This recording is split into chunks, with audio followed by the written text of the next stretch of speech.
good morning guys. Welcome to my channel. Today I am going to explain you NCERT in class 1st, chapter number 2 after a bath.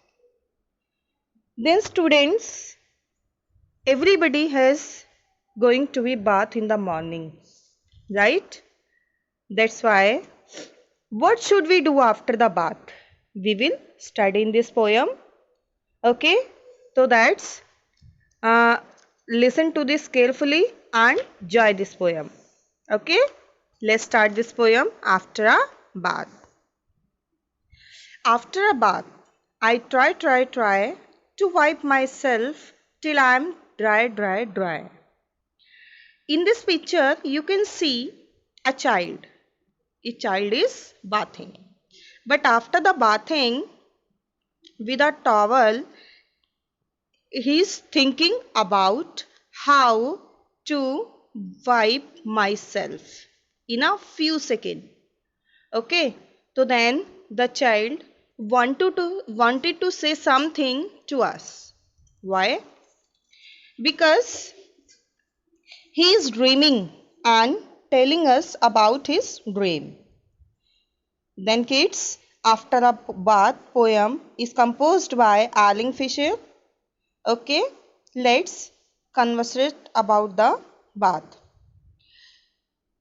एक child जो इसमें नहाकर आया हुआ है bathroom से, वो अपने व्यूज़ किस तरह से एक्सप्रेस कर रहा है in front of us that नहाने के बाद मेरे जो पूरी बॉडी के पार्ट्स हैं वो गीले हो गए हैं.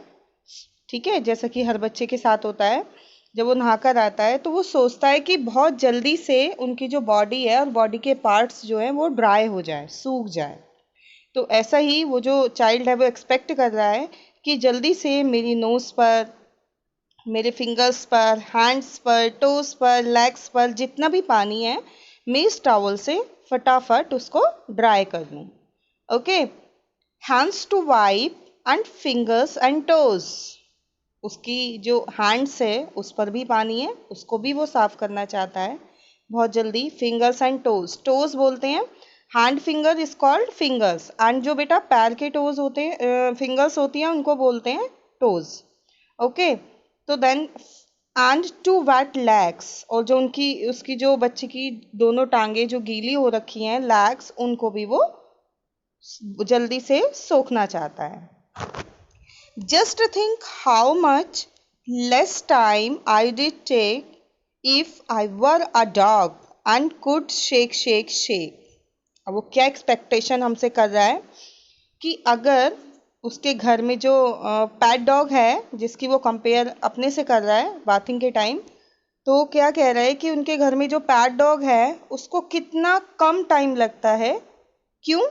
बिकॉज वो भी सेम ऐसे ही पोजीशन में नहाता है जैसे हम लोग बाथिंग करते हैं. तो वो एक्सपेक्टेशन क्या कर रहा है कि जब वो नहाता है और नहाने के बाद उसको कोई भी साफ नहीं करता, मतलब उसका जो पानी है वो कोई भी नहीं सोखता, ना ही उसको कोई टॉवल से उसको रब करता है. तो वो क्या करता है, शेक जानते हैं बेटा? शेक मीन्स जब हम डॉग की जो बॉडी पे फर होते हैं तो वो बहुत तेज़ी से हिलता है, इतनी तेज़ी से हिलता है कि जो उसका पानी है वो उसके फर से बाहर आ जाता है. ठीक है, तो वो एक्सपेक्टेशन कर रहा है कि मेरी जो डॉगी है उसको बहुत कम टाइम लगता है और वो सिर्फ शेकिंग से ही अपना सारा पानी कम टाइम में वो सोख लेता है. ओके, तो then I hope you understand about the concept after the bath. Let's start summary again. After my bath, I try to wipe myself till I am dry. After the bathing, मैं कोशिश कर रहा हूँ कि मैं अपने आप को बहुत ज़्यादा समय ना लेते हुए, टाइम ना लेते हुए उसको पानी को पोंछ लूँ. Hands to wipe and fingers and toes and to wet legs and a shiny nose. जब हमारी बॉडी पर पानी होता है तो हमारा जो पानी है ना बॉडी पे वो शाइन करने लगता है. तो same as he is thinking that जो हमारे हैंड्स पर जो पानी है, फिंगर्स पर, टोज पर, वेट लेग्स, वेट मीन्स जो गीली लेग्स होती हैं, और ए शाइनी नोज़ पर जो पानी लगा हुआ है, इन सब को मैं बहुत जल्द कम टाइम में इसको साफ कर लूँ। Just think how much less time I did take, बहुत कम टाइम में कैसे ले सकता हूँ। If I were a dog, यदि मैं एक डॉग होता, like my pet dog at home, then could shake shake shake, तो जिस तरह से डॉग शेक करके अपना सारा पानी को सुखा लेते हैं बहुत कम टाइम में, same as I can do. Okay बेटा, I hope you will like this poem, you will enjoy.